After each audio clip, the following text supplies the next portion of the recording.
ದಲಿತನ ಹಾಗಿದ್ರೆ, ನನ್ನನ್ನು ಯಾರೋ ಒಬ್ಬ ಸ್ಪರ್ಶ ಮಾಡ್ತಿಲ್ಲ, ಯಾರೋ ಒಬ್ಳು ನನ್ನ ಟಚ್ ಮಾಡ್ತಿಲ್ಲ, ಈ ಭಾವದಲ್ಲಿ ನಾನು ಇದೀನಿ ಅಂದ್ರೆ ಅದ್ರ ಸಂಕಟ ಏನು, ನೋವು ಅನ್ನೋದೇನು ಅನ್ನೋದು ನಮ್ಗೆ ಅರ್ಥ ಆಗುತ್ತೆ ಸ್ನೇಹಿತರೆ. ಇಲ್ಲ ಅಂದ್ರೆ ಅವ್ರ ಏನ್ ಹೇಳ್ದಲ್ಲ ಏನ್ ಮಾಡ್ತಾರೆ, ಎಲ್ರಿಗೂ ಅವ್ರವ್ರ ಜಾತಿ ಶ್ರೇಷ್ಠ, ಅವ್ರವ್ರ ಧರ್ಮ ಶ್ರೇಷ್ಠ ಅಂತ ಸುಮ್ನೆ ಮಾತಾಡ್ಬೇಕಾಗತ್ತೆ. ಜಾತಿ ಧರ್ಮದ ಬಚ್ಚಲಿನಿಂದ ಹೊರ ತೆಗೆದು ನಿಲ್ಲಿಸ್ಬೇಕಾಗಿದೆ.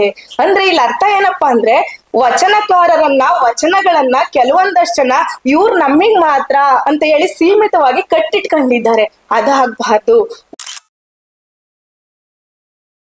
ಜಾತಿ ಆದರೆ ಇದು ಕೆಟ್ಟ ಜಾತಿ, ಅಂದ್ರೆ ಧರ್ಮಗಳೊಳಗೆ ಜಾತಿಗಳನ್ನ ನೋಡಿದಾಗ ಅವನು ಕೆಳ ಜಾತಿ ಮೇಲ್ ಜಾತಿ ಅಂತ ಆಲೋಚನೆ ಮಾಡ್ತೀವಿ. ಆದ್ರೆ ಧರ್ಮವಾದರೆ ನಾವೆಲ್ಲರೂ ಒಂದೇ, ಅದು ಶ್ರೇಷ್ಠ ಧರ್ಮ ಅಂತ ಹೇಳ್ತೀವಿ.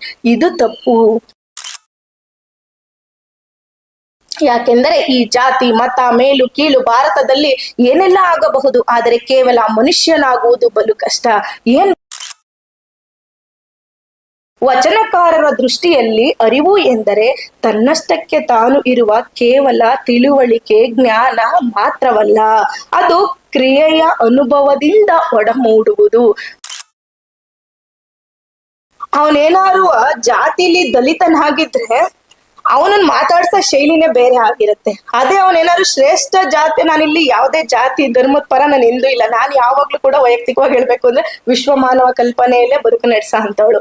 ಅದ್ರಲ್ಲಿ ಅದ್ರ ನೋಡಿರೋಂಥ ಸನ್ನಿವೇಶಕ್ಕೆ ತಕ್ಕಂತೆ ನಾನು ಹೇಳ್ತಾ ಇದ್ದೀನಿ. ಅವರು ಮಾತಾಡ್ಸೋ ಶೈಲಿನೇ, ಅಂದ್ರೆ ವಯಸ್ಸಲ್ಲಿ ಹಿರಿಯರಾಗಿದ್ರು ಕೂಡ ಹೋಗೋ ಬಾರೋ ಅಂತ ಕರೆಯೋದು. ಅದೇ ಜಾತಿಲಿ ಶ್ರೇಷ್ಠ ಜಾತಿಯನ್ನಾದ್ರೂ ಅವ್ರನ್ನ ಕರೆಯಲ್ಲ. ಯಾಕೆ ಹೀಗೆ ಈ ಸಮಾಜ ಅಂತ ಅನ್ಸುತ್ತೆ ನನಗೆ. ಅದು ವಿದ್ಯಾವಂತರು ಯಾಕೆ ಹೀಗ್ ಮಾಡ್ತಾರೆ? ಇದು ತಪ್ಪು ಅಂತ ಅವ್ರಿಗೆ ಗೊತ್ತಿರಲ್ವೋ, ಅಥವಾ ಅವ್ರೊಳಗಿರೋಂಥ ದುರಹಂಕಾರನೋ? ಅಲ್ಲಿ ಇಲ್ಲಿ ಮದುವೆಗಳು ಆಗುತ್ತಿರುವ ಬದಲಾವಣೆ ಏನಿದ್ರು ಕೂಡ ಒತ್ತಡದಿಂದ ಆಗಿವೆ, ಆದರೆ ಬಹಿರಂಗದಿಂದ ಆಗಿಲ್ಲ, ಅಂದ್ರೆ ಮನಸ್ಸಿನಿಂದ ಬದಲಾವಣೆ ಆಗಿಲ್ಲ. ಪಂಪ ಹೀಗೇನಾದರೂ ಬದುಕಿದ್ದರೆ ಹಂಚಿಕಡ್ಡಿ ಊರ್ವಶಿಯರು ಮಾತ್ರ ಆಯ್ಕೆ ಆಗುವಂತಿರುವ ವಿಶ್ವಸುಂದರಿ ಮಾನದಂಡಗಳನ್ನು ಪ್ರತಿಭಟಿಸುತ್ತಿದ್ದ ಹಾಗೂ ಟಿವಿಯಲ್ಲಿ ಬರುವ ಎಫ್ ಚಾನೆಲ್ ಆಫ್ ಮಾಡಿಬಿಡುತ್ತಿದ್ದ.